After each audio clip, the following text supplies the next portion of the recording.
અમો એક કાર્યક્રમ ચલાવી રહ્યા છે અમરેલી જિલ્લાની દાસ્તાન. અમરેલી જિલ્લાની એ નગરપાલિકાઓ અને એ નગરપાલિકાઓ ભ્રષ્ટાચારમાં ખદબદી રહી છે. અમે અમરેલી શહેર નગરપાલિકા હપ્તા પ્રકરણ ચલાવ્યું હતું. અમે જલાલાબા નગરપાલિકામાં જે ભ્રષ્ટાચાર થઈ રહ્યો છે એને ઉજાગર કરવાના પ્રયત્નો કર્યા હતા. આજે અમે ચલાવવા જઈ રહ્યા છીએ. બાબરા શહેરનો વિકાસ થયો છે કે નથી થયો, કે બાબરાની નગરપાલિકા પણ ભ્રષ્ટાચારમાં ખદબદી રહી છે. દાસ્તાન એ બાબરા.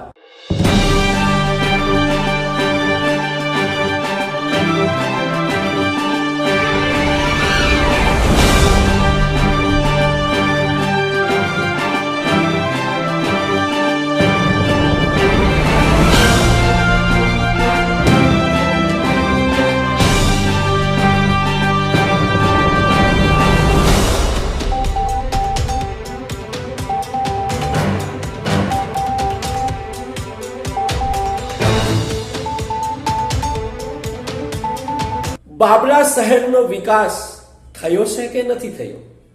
બાબરા જ્યારે ગ્રામ પંચાયત હતી ત્યારે 2 કરોડ ઉપરની બેલેન્સ એ બાબરા ગ્રામ પંચાયત પાસે હતી.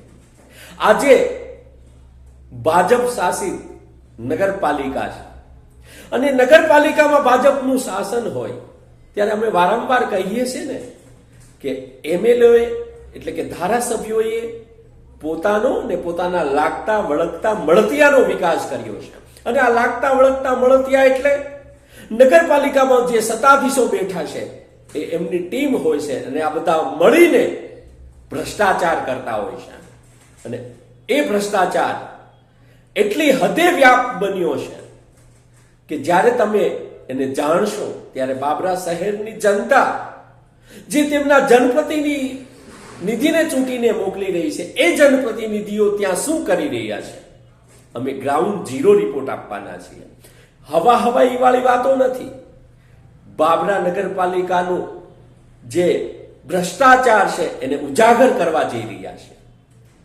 બજેટ મંજૂર કરવા માટે થઈને નગરપાલિકાના સદસ્યોને 25,000 હજારના હપ્તા આપી દેવાના આરોપો લાગ્યા છે.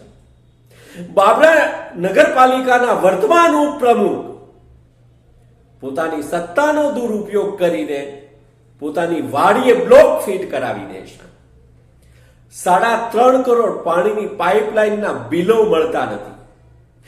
1200 એલઈડીના બિલો મળતા નથી. તંત્ર ભ્રષ્ટાચારમાં લિપ્ત છે. બધા ભાગ બટાઈ કરી રહ્યા છે. કોઈ તપાસ થતી નથી. કારણ કે બધા ભેગા મળીને પોતાના ઘર ભરી રહ્યા છે.